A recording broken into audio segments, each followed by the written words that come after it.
are recording this. There we go. Is my AI jumping in? There we are. So, okay, we are recording. Okay, thank you. Brilliant. Because I always have to tell my mum where I was when I don't take a call to the UK. So there we go.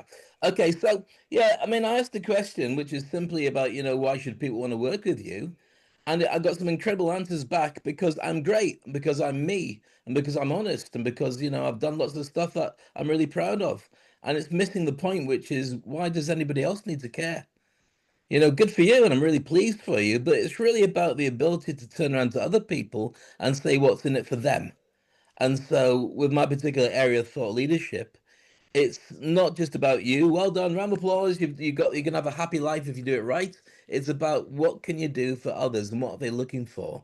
And if you get that right and you're always there to serve others, it doesn't mean give away everything to others, but it means serve others, then you can get some really good results. And that's kind of where I am on the answer to that question. I do give long answers, by the way, so you have to shut me up sometimes as well. Okay. This is people's chance to break free, Dave, of, like I say, the hamster wheel of burnout, doubt, and invisibility. And you've been there, and they pay you to speak. And I thank you for your time today as well, and your daily challenges that you set as well. Let's start with a bit about the Thought Leaders Playbook. Where did that come from, and what would people get if they read that? Okay, can I just check? Are you paying me to speak? I'm not paying you to speak, but what can I say? You'll get it back in so many other ways. No worries. I'm just checking with my agent, who happens to be you. So there we go. Okay, so the Thought Leaders Playbook, which is this huge book here, available in all good bookstores, if they're called at Amazon. Here's the thing that most people do. Most people have got a book in them, or many people have got a book inside them and say, oh, this book, I'm been dying to share it with the world. And what they do is they spend ages on this book. They usually spend a fortune on it as well to get it printed and get it, published, to get about 500 copies, maybe even 1,000 copies in boxes in their garage. And the problem is they don't know what to do with it because nobody else actually asked for the book. The book's a story about them. Nobody asked for the story about them. The family get one at Christmas and birthdays autographed. And they go, oh, thank you. I'll put it on a pile of the other ones you gave me last year. And the challenge is, why are you writing a book and who's it for? So my program is called the Industry Icon Program, but my book is not called the Industry Icon Program. Reason being, because you've got to think about who your target audience is and what they want. So my target audience in that case is thought leaders. And what do thought leaders want to read? Dave's book? No, a playbook that allows them to do really good stuff. So if you're wondering about the best way to write a book, and I'm sure that many people in this room are authors already and or have got something on the way, here's a suggestion from a very dear friend of mine who's a multi-best-selling author, very successful millionaire, who's the number one in his field at what he does. He says, start off by writing the back page first. Write the back page with a description of what's on the inside of the book. That's the first thing that people look at when they go to a bookstore, if we still have bookstores anymore. They say, what's this about? Who's it for? What's it going to teach me? All that other stuff. Write that first, and then start to work out the rest of your book. Who's it for? What it's about? And as you start writing the book, and there's a very simple way of doing it, which I can share with you in a moment if you want to know, always check in to make sure that it's still justifying what the back page is. If it veers away from what the back page is, the sales page on the back page, then go back and stick with it. Because if you had a seller that people were interested in buying when you showed them the back page, and then you then created the book to share with people, you've got an audience. If you do it the other way around, you make the book, then try and put a back page on it. That's why your garage is full of green books that are rotting at the edges. So that's my thoughts on the book. So the book, my own one here, I wrote it so you can pick it up at any stage, or you can thumb through it, or you can choose a particular challenge that you're going through and say, right, I need to be able to monetize my relationship with my experience, or I need to be able to big up my social media, or I need to make partners to work with me. So you find a section, you only read that, you do the exercises that go with it, and you take it to market, and you make the money and the successes and the connections. And that's how I went about writing the book. Beautiful. So guys, we're gonna take some of the challenges out of the playbook. We're going to look at the Thought Leaders scorecard. Like I've said, it's the 13-point omni-channel scorecard. But in the comments, this is a live show. You can come in the hot seats. We welcome you to discuss, as I will with Dave, what questions are top of mind when you're trying to expand your personal brand, your organization. Dave, when you're speaking to your clients, whether it's on the industry icons or on the thought leaders and your think tanks, what how do they move from thought explorers to thought leaders? And like where is their biggest friction points as well with getting started? Where do they get stuck? I think that the biggest change is a shift. And the shift is when you stop I mean, we all have imposter syndrome. 92% of people have imposter syndrome, apparently, which is that voice inside you that says, I'm not good enough and, I should do better. And what are people going to think? So when you make that your friend, then it's much easier to deal with it anyway. But the biggest challenge is that I find is people going from that bit when you're trying to do stuff to justify yourself. When you're happy in your own skin and you want to dedicate your time to helping other people on your journey. Being a leader to me doesn't mean that you've got to lead a big group of people. You can be a leader on your own. Nelson Mandela was a leader on his own. Most leaders do feel that they're on their own, even when they're working with a big audience and so on. But it's really that thought leadership that lets you know that you're doing stuff for the greater good, and you are the person at the time who's best suited to be able to move forward with that. And I think a large amount of it is a constant check-in to see that you are connecting to people. And like anything, if it's driven by grit, and grit is that phrase that says that it doesn't matter how rich you are, how connected you are, how smart you are, how fit you are, how good looking you are, how qualified you are. If you want to have the best life ever, you keep moving and improve yourself along the way and never stop. And that quality is grit, and that will get you to a finishing line with a much more successful life than anybody who starts off with other advantages.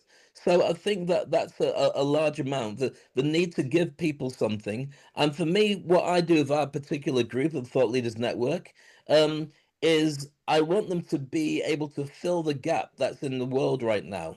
In my opinion, we've gone for a really interesting shift that happens every 80 years. And this is backed up by Ray Dalio, the billionaire who studies about how markets grow and so on. Every 80 years, there's a massive shift, and there's a toppling of an empire and a shift to a different one. I'm not going to say which empire you can see a difference in at this moment in time, but there's a lot of instability that goes with that. Remember, 80 years ago was the end of the Second World War. So what happens typically is the rich get richer, the poor get poorer, the middle class disappears, or at least starts to evaporate, and so everybody finds themselves like a headless chicken, going, where do I fit in? What do I do? So my mission is to create thought leaders who are able to just stay in their lane. Whatever you do, whether you are brilliant at making crisps, or you're brilliant at writing books, or you're brilliant at showing traffic where to park, be brilliant at that, and don't just share the fact that you're very learned at the subject. Show that you're a master at the subject, and with the right morals and values and the need to help other people, you end up with a number of people in different fields across the world who are just making a big difference when they don't trust the politicians, or they don't trust the system, or the fake news, or the media. You need to have a community that you trust. So right now I truly believe that the in the last couple of years it was about influence. And David, your background's in media and agencies, and what it would be was you get an influencer who's doing quite well, they do some good content, but then you can boost it by throwing money at it and advertise it, and then suddenly it becomes big. Well, the agencies are now taking a bit of a hit because the clients are starting to realize that just having big numbers doesn't mean that you're going to get sales. The field we're in right now, the time we're in right now, and the really exciting part of what I'm driving, and I encourage everybody else to be part of, is building a community of people that you like and you trust, who are there for you, who tell you the truth, and criticize you at the same time. So when something comes along, like a pandemic or an AI takeover or you see people with robots in their house, which will be in the next, what, 12 to 24 months, and one goes wrong, or whatever it is, you turn to your community who you've created around the things that you love, and they love you with a deep understanding of who you are, and they will tell you their truth. And that's what my thought leadership group and my network is ultimately about creating. Superb, Dave. I hope that connects with everyone. We've already started to get a few chats in the comments. Who have we got straight away? So Akhtar has got a few. Akhtar, if you are there, would you like to come on up and talk about the communities you're in, students particularly? Is Akhtar still here? I can't find him on the screen Yeah, anymore. yeah, I'm here. I'm here. Aha, Yeah, I'm here. Actually, what Dave is saying, in terms of telling your story, it is actually I followed this all throughout, whether it's a presentation, whether it's a book, whether it's anything that you're actually trying to communicate, figure out the ending first. Because what is that message? And start from there. And instead, we take this linear approach of introduction and then tell everything before we actually come to the message that we want to give. And most people are interested in the message and not your journey. So, in some ways, what Dave is saying is absolutely correct. And I also completely agree with Dave about the imposter syndrome. I call it ants, automatic negative thoughts. We all have that. I can't do it. Somebody else should. And that if anything has to be done, it has to be big. And the basic thing is start somewhere. You know, Joe is a master at that, where he basically took a simple idea and started, and eventually it became a moment. It became a movement, and Reebok created something that actually became a movement just because he decided to focus on one very simple premise of a shoe that could actually get you to walk and women to walk, and that really became a story of its own. So this notion of just starting somewhere, which Dave is saying, I completely concur. So I'll stop there. Thank you. thanks, Akhtar. Now, Akhtar, you've changed hearts and minds though before. When you joined Microsoft, that was more just a corporate business moneymaker, wasn't it? Oh, it's still a business money making machine. Uh-huh. So let's not get companies make money. Sure. That's why they exist. But I think one also, so it's not about changing the company's ethos about making money, because that's what they do. It is about I am the actually founder of giving, Track. Today, I'm going to be talking to you about. it's about giving the employees the opportunity to think about a company not just as a place where they come to work, but it is a place where they come to build societies and communities, because that's where they spend a lot of their time. And then to understand that the communities in which they live in is where they are going to set up their roots. So that's really what companies are all about. And so that's what I did when I came to Microsoft, is to actually get people to recognize that, yeah, sure, go make money. That's what, but figure out how you're also going to invest in the communities in which you are going to live in. And it's going to be part of your life. Your kids are going to grow up there, your family is going to be there. So, how do you actually think about that? And that's what all companies have to offer, because at the end of the day, it's not just their products, it also has human beings that work in a company. There you got it. Okay, Dave, any more? Do you want to with Akhtar, or should we get Chris up on stage there? I'm in awe listening to Akhtar. Everything he's Okay. said, I'm just going, yeah, that's right, yeah. So I love it. I'm happy to listen to Akhtar all day, honestly. There's nothing I need to contribute to that. I mean, he's just planned it and said it perfectly. So there you go. Perfect. We've got Chris Ward. Hello, Chris. How are you? Hey, I'm great. Great stuff. Chris has got a question here. Chris, over to you. Yeah, Dave, what I was sort of hearing you in your introduction, you seem to kind of touch on a lot of things that are around ikigai, right? Do what you love, do what you're good at, and find out what you can get paid for. So I just wondering if you find yourself aligning with that, or do you differ from that, or how do you align, or how do you differ? I love that.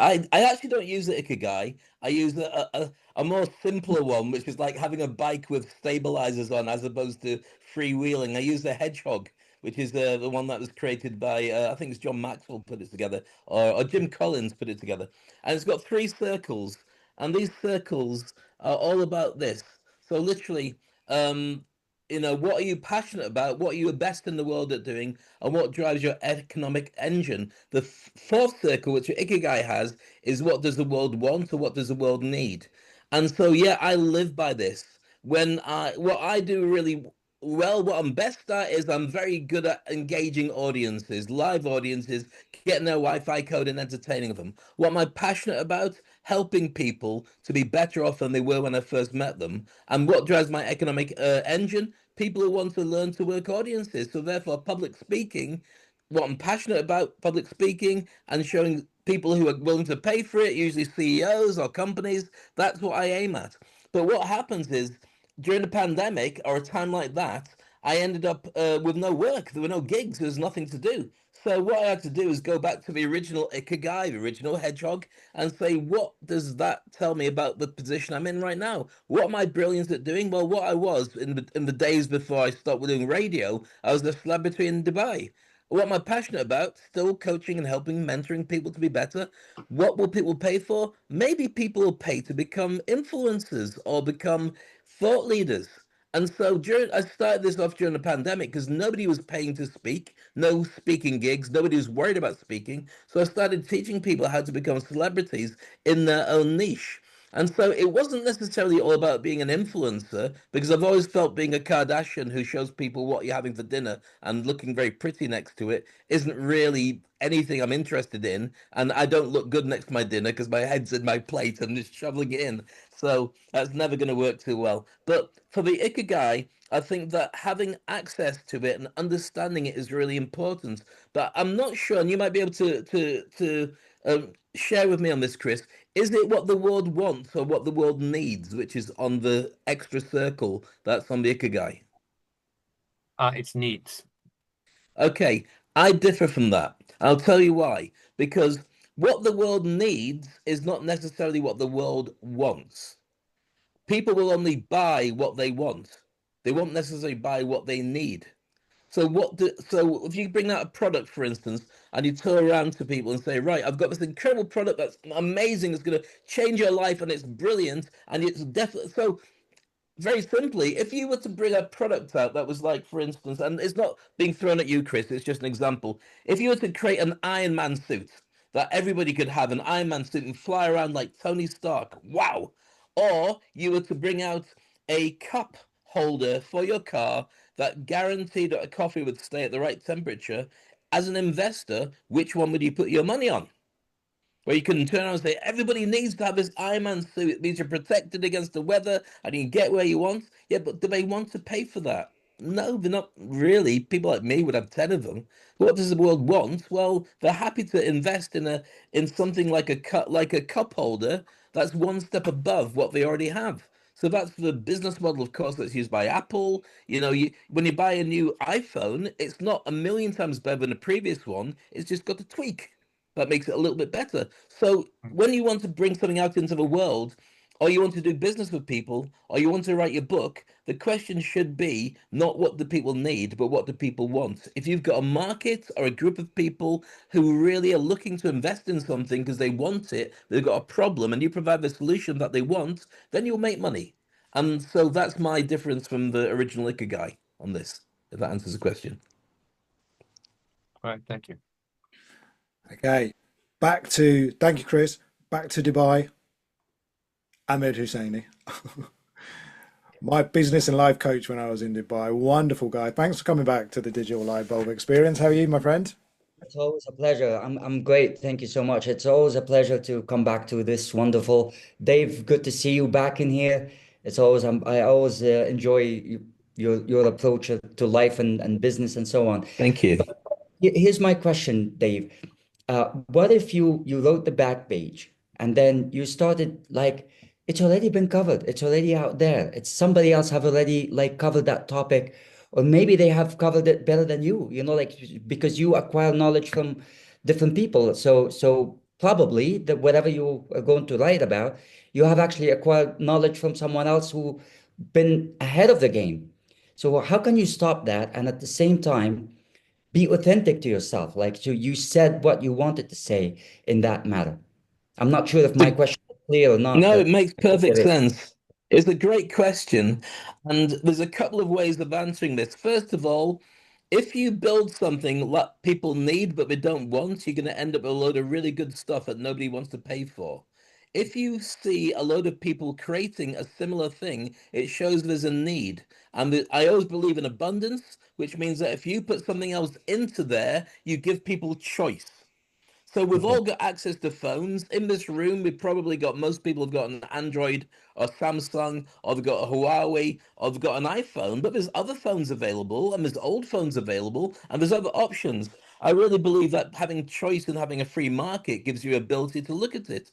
But also, when you're talking about, for instance, doing a book, what can you do to make your book different, and who are you aiming it for? So if you stay in your lane as a thought leader, what? Sorry, Ahmad, forgive me. What's your business? What are you involved in? Well, I'm actually I do coaching and I do training for corporates, like in different topics. Choose a topic. Choose an audience.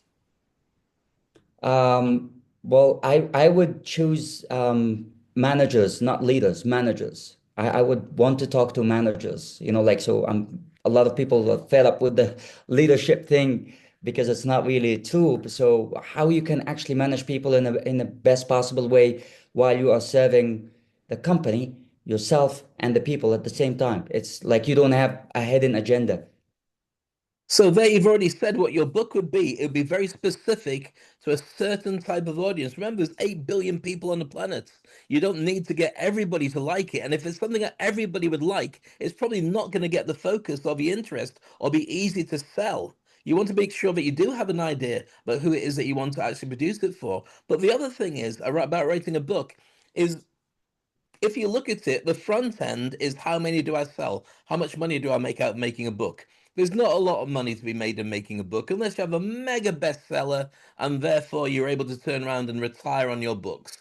The best-selling authors in the world right now, there's two ladies who write fictional books, and they write, I think it's 4 books a month, 4 books a year. Every 3 months, they've got a big book out. They made 80 million, sorry, $80 million last year, but that's a massive prolific ability to create a book. I haven't written my book under any circumstances to be a bestseller. But what I have got with the Thought Leaders Playbook for people who want to be want to be a thought leader is I've got a book system which I can build my business around. So when I created my WhatsApp group, the original one was called the Thought Leaders Playbook.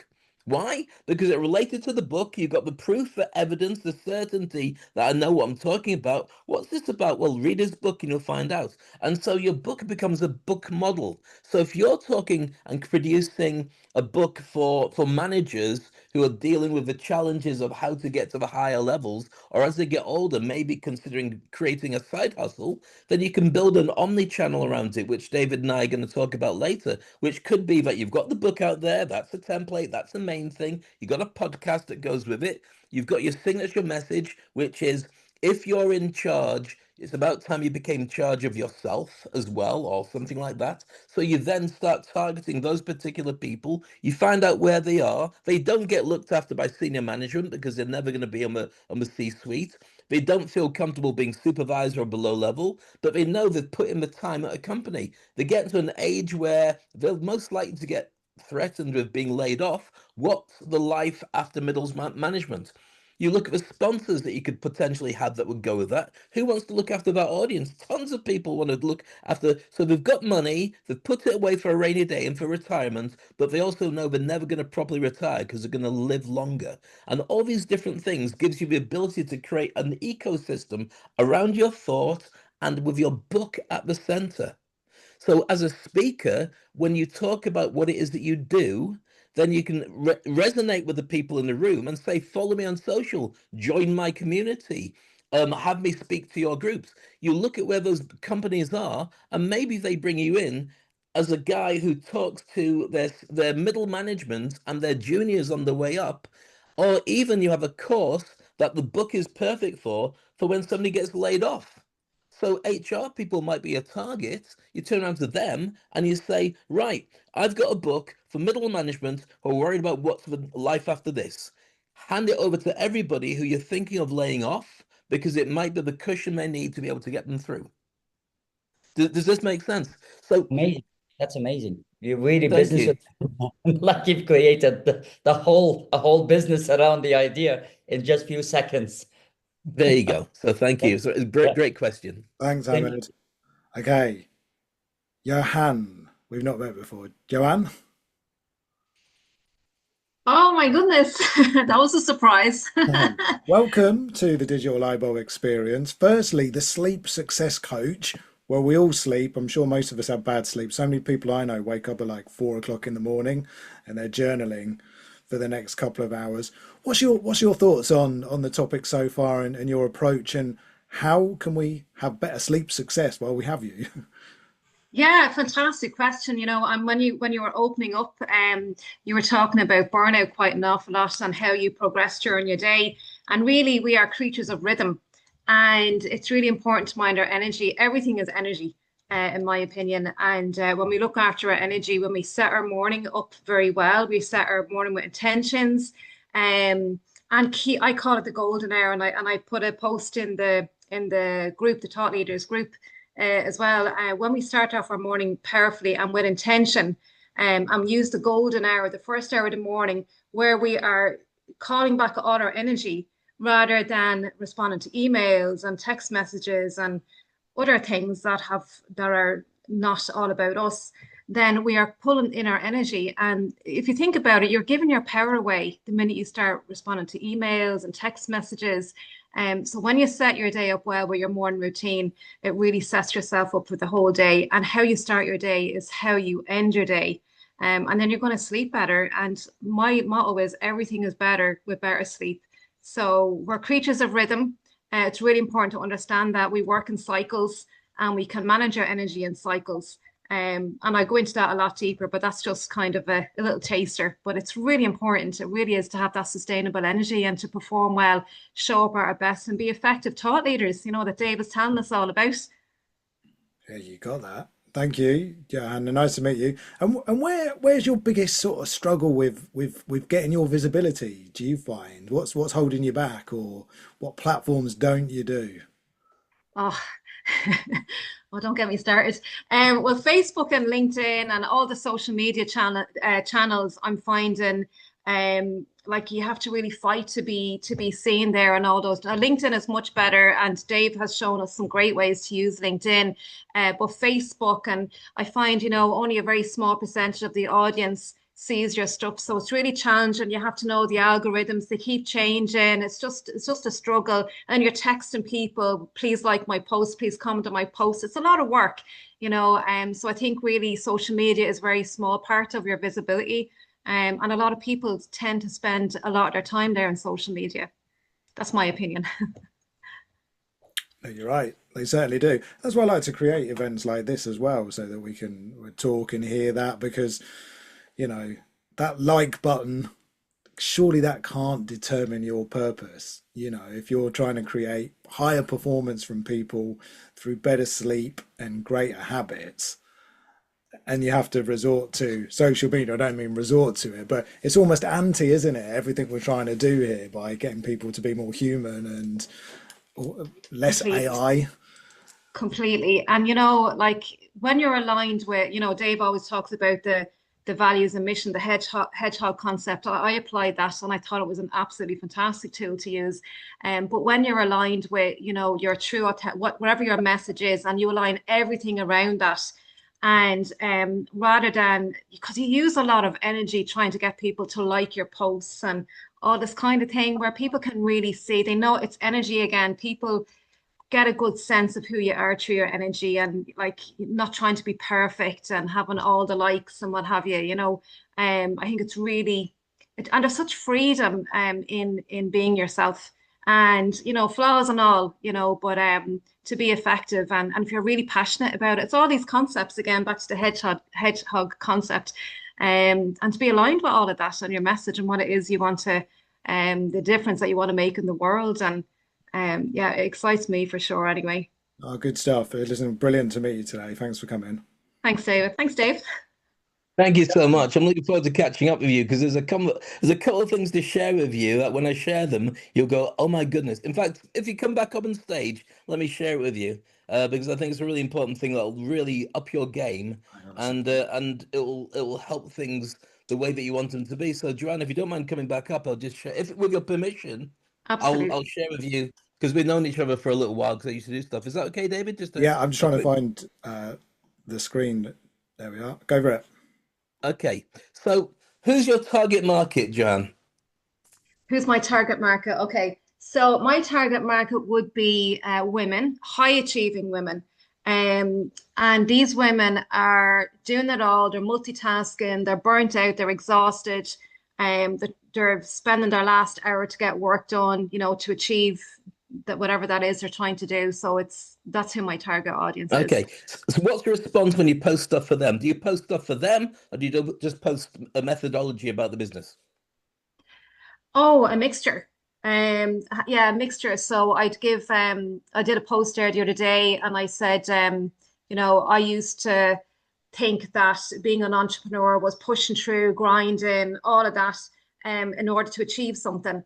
And then I said that's exactly what I help women with, because there's an awful lot of women who experience that, and it's not the way. I'm going to interrupt you, Jan. I love you to bits, but I know you do talk, so I'm going to jump in now and get you. So here's the thing. I think that your target market, you can choose men, you can choose women, but I think that you're talking about CEOs, decision makers, who have the biggest problem with sleep. They're working. If they don't sleep, then they lose their ability to be functional at work. And if they lose their business ability, they lose their business. Forget all the people you love and you care about and you want to play with. Those guys have the hardest problem of it. And also, they will pay for a solution. They don't want to learn all the extra stuff you share. They just want, can you stop me from waking up in the middle of the night, scared, rigid, or not being able to sleep? Can you fix this problem? Which I know you can fix that. So supposing you changed your target market, men and women who are CEOs who can't sleep, I can fix your sleep in 3 sessions. It's going to cost you $5,000, $10,000, but after that, think about the difference it'll make to you. I'll become the sleep auntie, the sleep doctor, whatever it is. You have to change your social so it reflects what the CEOs are looking for. Really make it premium colors, really make it a straight, simple message, because the one thing they don't have is time. They really want to know that the problem goes away. If I see you, have you got guarantees? And you go, yes, yes, yes, I've done all this different stuff. Your branding, your videos, everything should say one thing: I can help you sleep. Forget all the energy and what you do, all that other stuff. Just a very simple message. Stick with that. You've got your book. Put that everywhere and people will find you. And you're not looking for likes and loves and sharing and all the rest of it. You're looking for those people who say, I can't sleep. This woman's got credibility. I trust her. She's got authenticity and she's got credibility. And the certainty that she will help me to sleep is worth paying for. And in most cases, the company will pay for it because as the CEO, he can sign off on it. So dump all the rest of the stuff you've been working on. When you dress, and I love you, and I don't mean it in a terrible way, do the background, do the suit, do the stuff that the CEOs would feel comfortable signing a check for. Because when we talk about stuff, I can change my background instantly. I can make it look like I'm in a talk show. I can make it look like I'm on Star Trek, or even, inside at Christmas. You need to have a background, and this is nice, but I would look to have as much association with what CEOs will pay for, which is a premium brand. Target that, prove your premium, bring your prices up, don't talk about anything else, and go to where those people are. I love it. I love it, Dave. And listen, I am enjoying your book. I just got it the other day. Thank you. I really appreciate that, Dave. I wasn't expecting that. Thank you Thanks, so much. Anna. It's very kind. Okay, I've just brought up the king of the world and his wife, Mr. Joe Foster and Judy Foster, because they've got to go, I believe, shoot off for a 5 o'clock PR call. So Joe and Judy have got a really good book and business model. They're high on that score, How to Survive and Thrive, PR, networking and interviews, and part of mastermind groups. Like, how can we give them a digital light bulb moment, or even tell us about your community, Joe and Judy? Go on, Fiona. You put the message on. You got to start. Good start. Are you on? Yeah, I'm on. Yes, You're we're on. on. I think the one thing that resonated that you were saying earlier, Dave, was about how you build the community within an organization. And that's the one thing that Joe did spectacularly well within Reebok. And even to this day, even though he's been sort of out from daily life, even to this day, the employees say they're part of the Reebok family. And it was always about you didn't work for Reebok, you worked within the family. And it was you Beautiful. created that family culture, didn't you? A culture that people wanted to be part of. I needed help with the people that worked at Reebok. That was the help. They were the people. And they owned the company. We lived the idea that they felt they didn't come to work. They just come to talk about the business and work about the business and see what's next. Where can we go? And we went to some stupid places, but and we got an awful amount of luck. We thought we got luck, but we worked hard at it. And I guess you have to have some luck to achieve, but you also have to really think about it and what can we do different. And we went for white space, which was always a good idea. And we looked at all the problems that we had and thought there's some nice opportunities there. So it was making opportunities out of all the problems. We changed our name, we changed our silhouette, and we came off better. So Brilliant. we were ready to go anywhere. But the thing we've done now is created. It's not quite it's nearly a family now. The community that we've created with the Survive and Thrive books is beyond anybody's wildest dreams of how we started the project. We have an Akhtar is part of it. Dave is part of it. Abraham was on here somewhere. I think if he's still here, he's part of it. And now we've created a community group that's WhatsApp based. And it's grown that we've had to split it into a community rather than just one big group because it was getting a bit noisy. But there are some amazing people in this group, and they're now all working together, sharing experiences, and all because they came together to tell their story in a book. And it's an amazing. We've just launched the 3rd edition on Friday, last Friday. It's here. I'll just everybody's put their book up. Let's put ours. And something that stuck. Yeah, Survive and Thrive. Ta-da! That's the 3rd one. Yes. The next one is being worked on, and that's a super special one because it's somebody's 90th year special edition. Wow. So it's going to be an extra special one. An 91st year, actually. It's 90th. Well, 90. We're calling it the 90th to celebrate your 90th year. Celebrating 90 years. Yeah. So Amazing. and the community is just growing all the time with some amazing people with some amazing stories. I mean, we've just had one the other day, and I listen in the background. Maxwell and Joe do the interview, and I'm in the background just listening. And we just couldn't believe the story that this young lady has. It's you just can't believe the things that people have been through, and how through all that they're now literally surviving and doing really well, which is the thriving element. So yeah. So that's the community project that we work on now, and it's that building a family, bringing everybody together. There's no egos.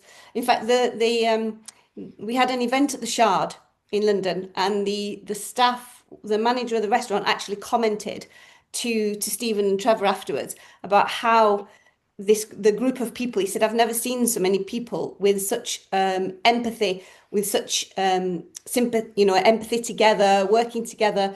And no egos in the room, which was very nice to hear, wasn't it? It was very nice, yeah. Yeah, it was very kind of them to say, like, yes, that is a special bunch of people you have there. So we were really Amazing. chuffed Yeah. with it. Amazing. And it's growing. And it's growing. Yeah, yeah. And like, So I that's think that comment you made there, sorry to interrupt you, but when you say you've been at this restaurant and everyone talks about how lovely everybody is because when you create a culture, you've got the Wi-Fi code in sync for everybody who's part of your community.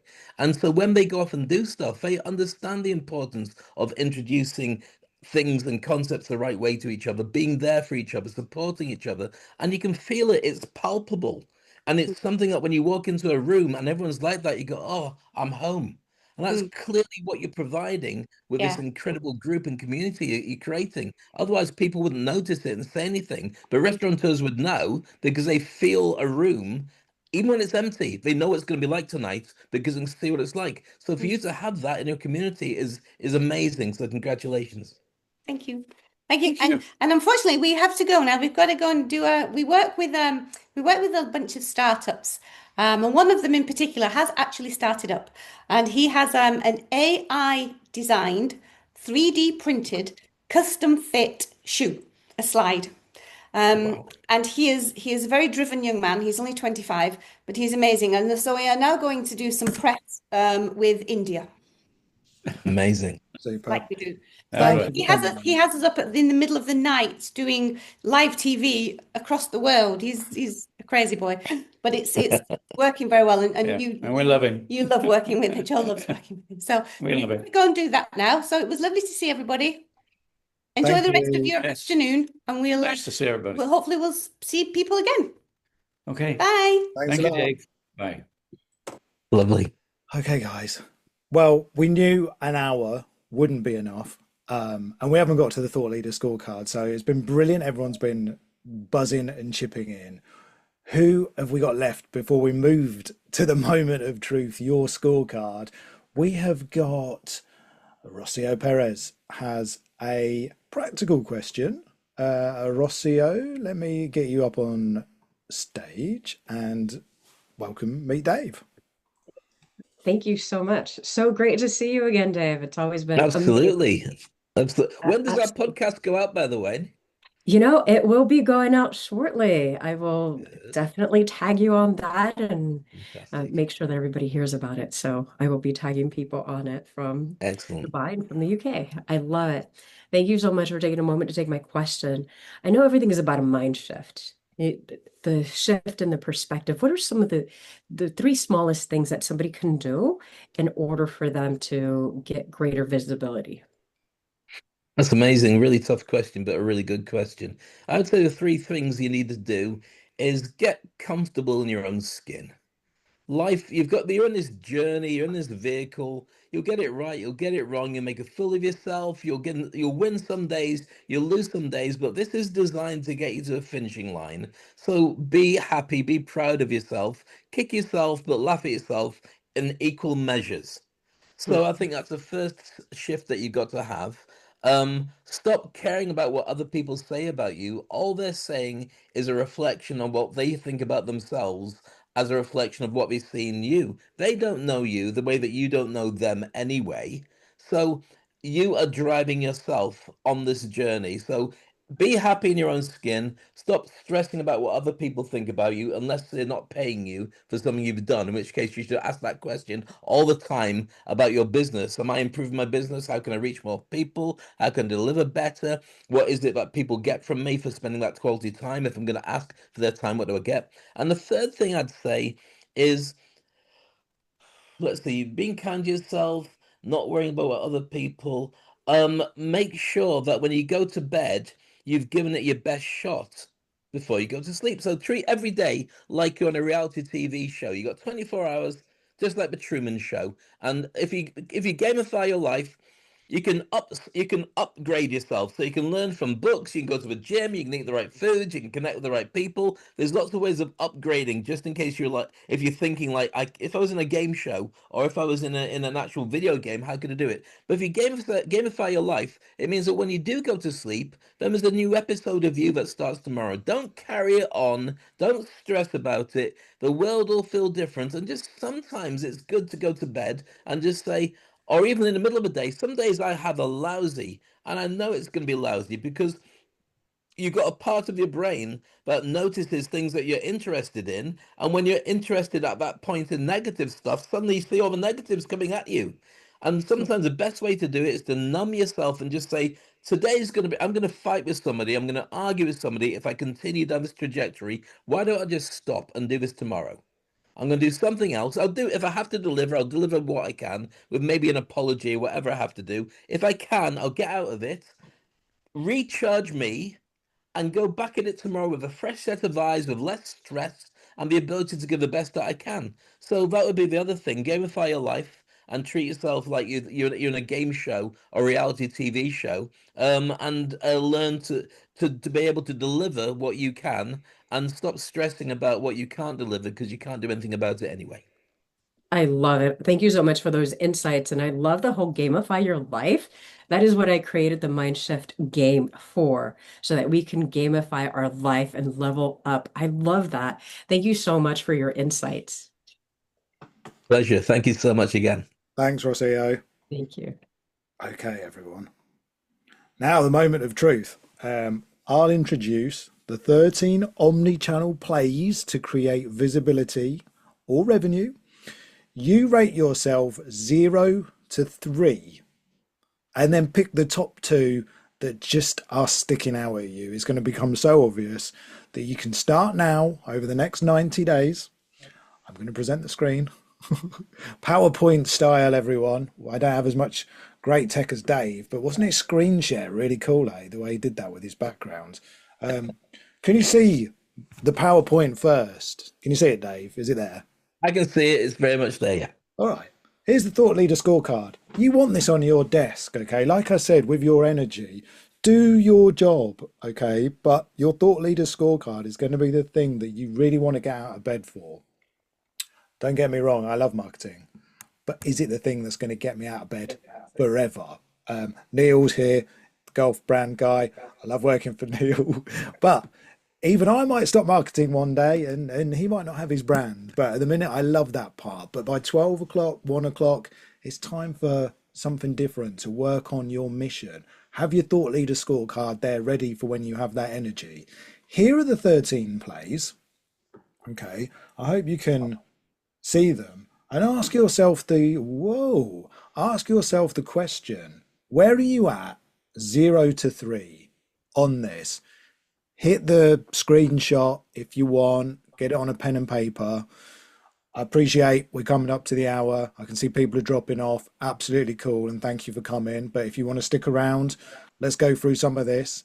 Let's have a bit more of a chat with Dave for a little bit longer before he does start charging me. Okay. But are you in consultancy and disruption? Are you in mentoring and coaching? Have you done the book business model we've talked about? Training courses? Where do you stack up on your PR, your networking and interviews? Your mastermind groups? Perhaps this is a mastermind group. Perhaps it is. Organizing events. I've done it in person. Dave, organizing events could be digital as well. Yep. Cool. Anything on these first 7 you want to chip in on while people are having a little thing before the gong goes off, Dave, that people need to be thinking about around these? Well, you see, what we got here, and first of all, can I say before everyone disappears, if they do stick around, it will be worth your while. But I'd like to say thank you to David for organizing this. Your guests are second to none. The people you bring up on stage, the people that are in the audience, are just amazing thought leaders in their own work. So to be amongst these people to share my concepts is a joy and an honor. To look at this list here, think of it like a buffet. So when you go to have a meal in a restaurant, they've got lots of delicious meals you could jump into, but you can only put so many on a plate. So it's a case of working out which of these is the most likely to get to be the thing that I enjoy, and also what will pay and what fits in around me. So you might be a great consultant, you might be great at disrupting the system, or you might prefer to be a mentor or a coach for very different things. Sometimes you can do both, or maybe you want to write a book, or maybe you want to be speaking on stages. Each of these can bleed into each other. And often, if you use the book as the basic model, in fact, the way to do it is to get your signature message as the basic model. So my signature message is I help people to jump and grow wings on the way down. How do you do that? I teach them to be thought leaders. And I get them to be going from invisible to unforgettable through building their brand and speaking on stages. So with that, now you can see my elevator pitch of what I share with people, and you can see which of these different elements I can work with people. You might find that you can do all of them, but you might find there's a couple that you lean into. That's fantastic. Lean into those first. They're all potential revenue spinners, but some you might want to not have revenue. You might want to use it, put a pin in it, prove you can do it, and then go back and do it later on. You might find that you're in a challenging situation where, Dave, I don't know what I do, but I'm very good at organizing. Well, now you've got the business model to be able to organize these for somebody else. Who do you want to organize them for? Coaches, maybe, leaders, CEOs, decision makers, small businesses, people who are changing the way that things happen. Maybe you say, okay, well, pay me, I'll work on organizing events for you, create a membership for you, and also we'll do a podcast for you at the time. And this is a perfect situation for you, David. We've got a live podcast, which is also what's it tick off in the box here is mentoring and coaching in it, driving it through a book. It's almost like a course because everybody comes along to the Digital Lightbulb, is able to learn stuff from there. We've got a smart group of people in the room, almost like a mastermind group. It's definitely an event. There's no payment, unfortunately, for you in it yet.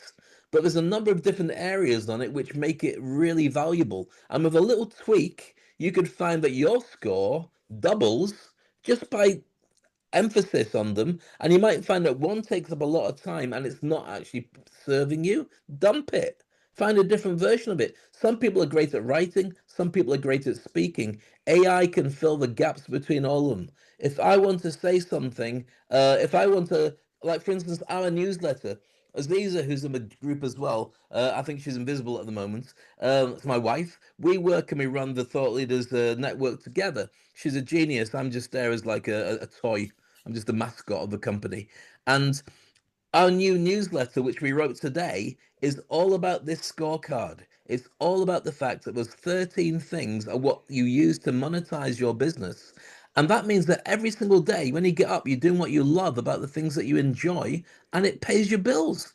I don't know a better way of doing life than that. Working for somebody else and you sell them your time until they don't want you anymore, or doing this where you're creating systems that when you lean into your mastery of something and not just what an AI can learn about the subject, but what you're a master of, people will pay for that because you're scarce. It can't be reproduced because they can't get a version of you to do it and interpret it. You're the person that can turn around to anybody and say, yeah, I know it looks like that on paper, but I've done this so many times. Trust me, something's going to crack. And if you wait, you'll see that happening.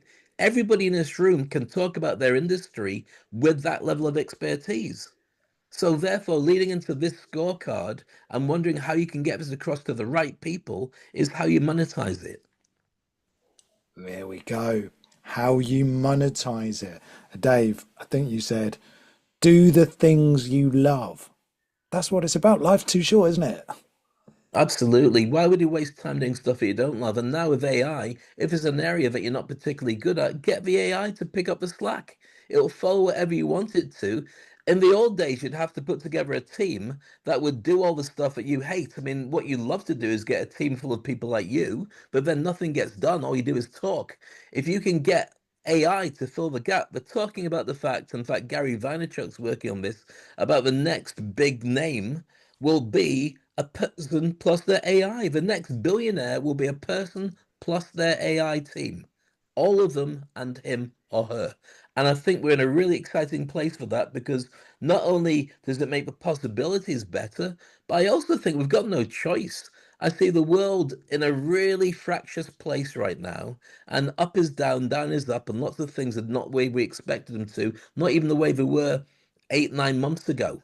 So therefore, you really have to be flexible. You have to be adaptable. And what better way than building a lifeboat or an ark around who you are, what you do, and making it so it's monetizable. So even if your industry changes, you can still survive. Let me talk about it very quickly because I know that you and I, Dave, can play tennis, and there might be, as in the conversation with the conversation, and there might be people I've got questions as well. But if you get married, um, right now, everyone's got access to an incredible phone that's got better technology for making video and taking shots than ever before in history. But if you're getting married, would you trust everybody to hand in their videos of your marriage, your wedding, and that would be enough? Or would you pay for somebody who's going to bring in old school equipment, whose job it is to capture your wedding and give you the books and the videos and all the stuff? You'd pay because you don't want an amateur on the case. You want somebody whose job it is to hold them accountable, and you pay the money even though the technology is elsewhere. That's what I see as being a sweet spot for AI. And I also think that when the pandemic hit us and we're all inside and we're all going, oh my goodness, jump on Zoom, do all the stuff that we do to connect. Mark Zuckerberg at Meta, Facebook it was at the time, threw 16 billion at creating a virtual reality world that nobody needed. And as soon as it came out of it, people went, no, I prefer working with people. I think AI is going to go for a similar thing where, yeah, it's great, add it. We're much better at doing what we're doing. We don't need to have a team. It's much more cost effective to do it with my AIs and collaborate with people because I need people. But I don't see a world where it takes over. I see a world where it just enhances. There we go.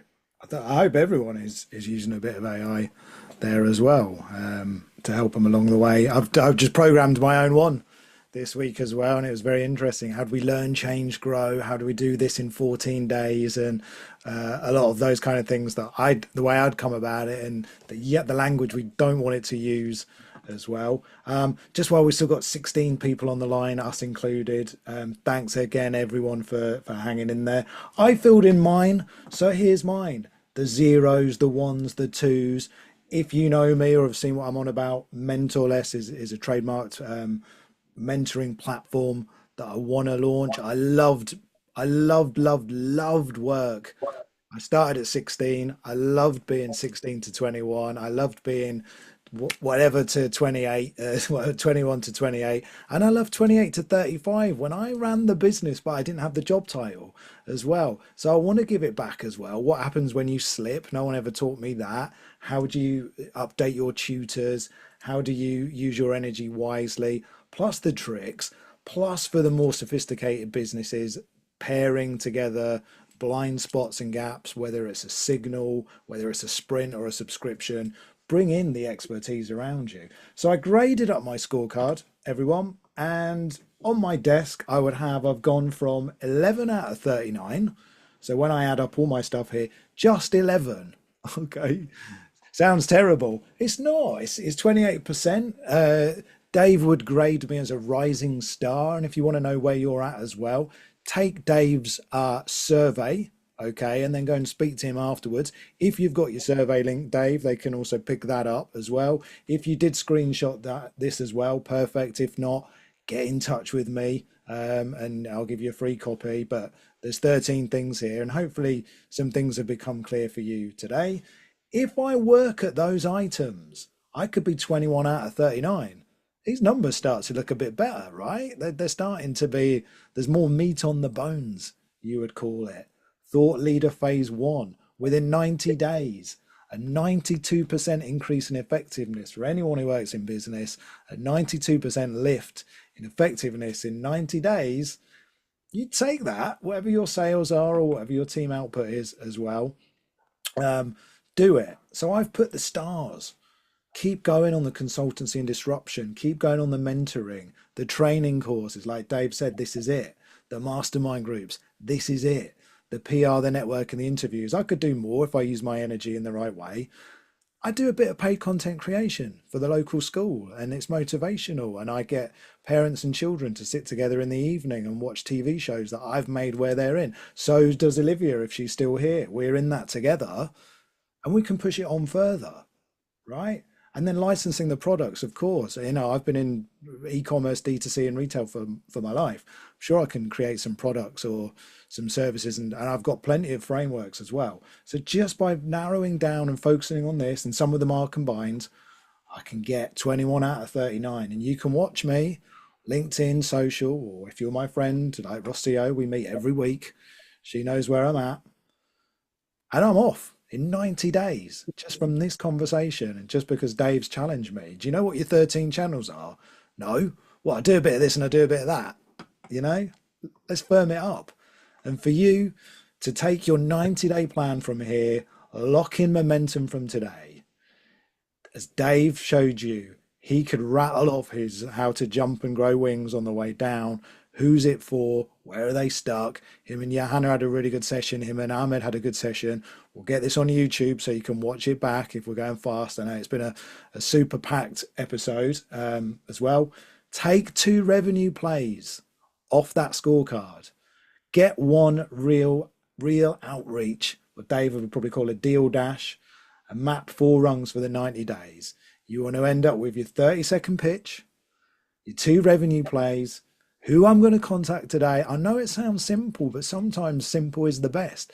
And sometimes when you're flying around everywhere and I don't have time, oh, that old excuse, right?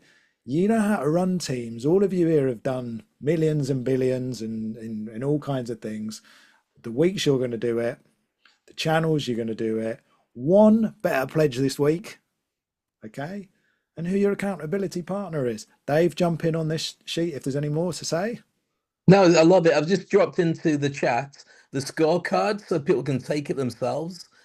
Click on the link and you can do your scorecard straight away. It's there in the chat. And then if you want to book a session with me to go through for 10 minutes what the strategy is, I'm more than happy to do that. I've also dropped in a link to join us in the Thought Leaders Living Room, which is the networking part where everybody can just join and connect and network. And there's lots of big hitters in there too. And also I'd like to also invite everybody, if they're available, to join us same time tomorrow, where we're going to have a masterclass in the scorecard, but also how to monetize your expertise. And I'll go through all the steps that you need to consider with what AI is coming up with and what you need to do and what you need to tweak and what your clients are looking for. And I'll give you an overview about each of the different parts of that 13 and how you can raise your game. And within a very short amount of time, it literally within a day or a couple of days, you can find new revenue streams open up for you where you're just going, I didn't even know I could do that, but there's an audience waiting, and now I've got a new business model. And I think the success model that comes from everybody is if you can have a number of different pillars of revenue and you build your business on top of it, then if 1 or 2 fall through because AI is there or the interest isn't there, then you can still stay with the other ones. And it's really important to have those pillars. And for me, that's my gift to as many people as possible, to be able to get them to have a great, successful and lucrative life doing what they love in a community of people that really care for them. Who wants more than that? I mean, that's more than enough for me. You and I, David, we've connected now. We've known each other for a couple of months, and I've such a joy chatting to you anyway, because you're such a giving person and a smart person, and you make me raise my game. So this has been an amazing day, and thanks to everybody for their contributions. And if I didn't answer any of the questions properly, it's because I did that deliberately, because I probably didn't know the answers. I was lying anyway. You got that. And even, you know, we'll take some of the wisdom as well from Joe, who's 90, who's created family-based communities. That echoes that. He always says if you can find people who've got things in common with you, well, that's going to open as many doors.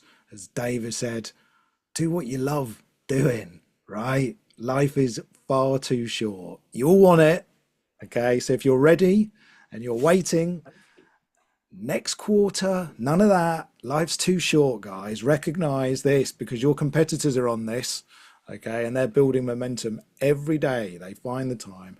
Visibility is currency. And I thank you all for your raw and honest. And even where I've surprised you and pulled you up, that's what it's all about. And you all come to the standard, to the table, bring the standard to the table. Dave, just before we go, right? When you're speaking at NASA or to James Brown, I don't know if he was one of your heroes as well. Speaker is one of the first things that a lot of people have got to adjust to. Tell us about some of your one or two that have stood out to you, or even what's it like coming face to face with a James Brown or a NASA? You know, over to you, Ash, to close us out. I could do this forever, but I won't. What I will, because you mentioned 2 things. All right, first one, NASA.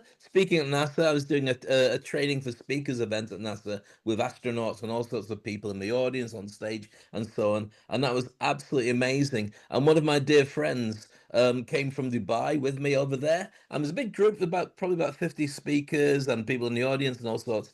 And he decided that he wanted to go and change what was on the screen, because we had a screen, and he wanted to change it. So he went looking for the what do you call it, the media room. Now, you do not go missing in NASA and go behind the scenes to have a look at where you can start plugging stuff and changing and pressing buttons. He got frog marched out by these huge cybersecurity type guys, and it was just like, is this guy with you? Yes. I was like, well, what was he doing? He was trying to press buttons. Well, we'll look after him from now on. If you don't arrest him, then he's okay. And so there you go. There's certain times you do, and certain times you don't. So I can tell you about NASA's amazing place. I really enjoyed doing the sessions there. The other thing about James Brown is I was blessed to be able to interview James Brown and go on stage. Is in the early days of Dubai, and I was working at one of the top radio stations as one of the DJs. And I did a gig with the Temptations, the Supremes, and James Brown on stage. What a gig to do. And I was blessed with the opportunity to interview James Brown when he came off a plane. He had his entourage and everybody. Was amazing. So I prepped some questions. This is it's not pre-internet, but internet wasn't really very easy. Do you remember when you had to unplug something, your phone, and plug, and nobody else knows what that noise is, but if you're older like me, then you know that's plugging in your internet. So it wasn't quite that bad, but it was about 30 odd years ago. So James Brown comes in. I've got enough research to ask him some questions, and I'm looking forward to finding the solutions to what the world is about from probably one of the world's most influential artists. But I didn't understand a word he said to me. Not one thing. So I'd ask him a question. He would answer me with his incredible singing, dancing voice.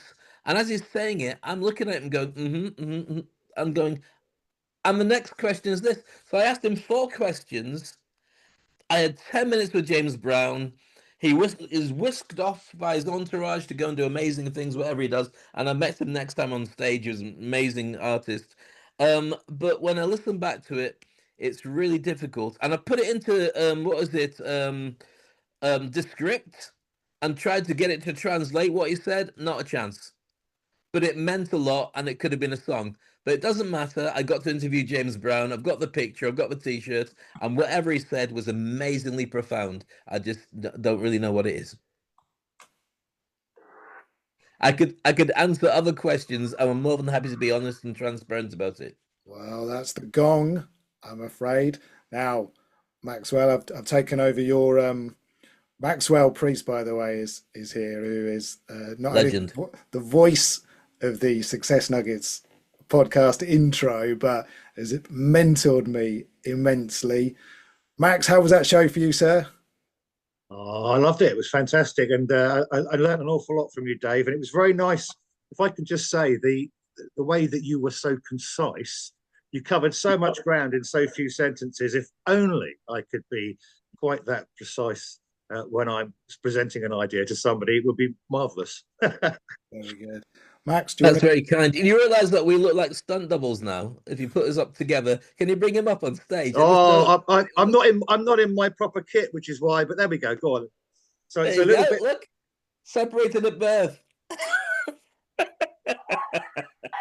I think that's the DJ look when you sort of have done a few years. This is the retired DJ. Stop pressing the buttons, Grandad. Nobody wants to hear your stuff anymore. Look. That's the one. There you go. Oh, start with the glasses. DJs don't wear them, but we'd be bumping into stuff without it. So there you go. Very good. We also have Liam here, who's a DJ in Dubai, who is very much kind of a DJ, I believe, down with the kids still at his young 40s, but he's looking after his young boy Teddy tonight, so he's hiding off camera. What else can I say, guys? Like I think I've said before, thank you for your raw inputs. If you did get some light bulb moments and we've given you somewhere to push your revenue or your visibility, I'm delighted. I want to see, you know where I'm at. I'm on LinkedIn. I've personally invited everybody here, or they've been part of Dave's group as well. So Dave, thanks for sharing your network as well. And let's see where you get, because in 90 days, it is January the 1st, 2026. So Wow. I'm going to push on. I think he might have gone. I believe Professor Akhtar Badshah could be doing the next one. Okay. So you come and listen to that guy speak, because he will blow your mind. Dave, it's been a real honor. And for everyone who's come today, thank you. And thanks for hanging around as well. And we'll see you again. Thank you for having me. Thanks, Appreciate it. Dave. Thank you. Yeah.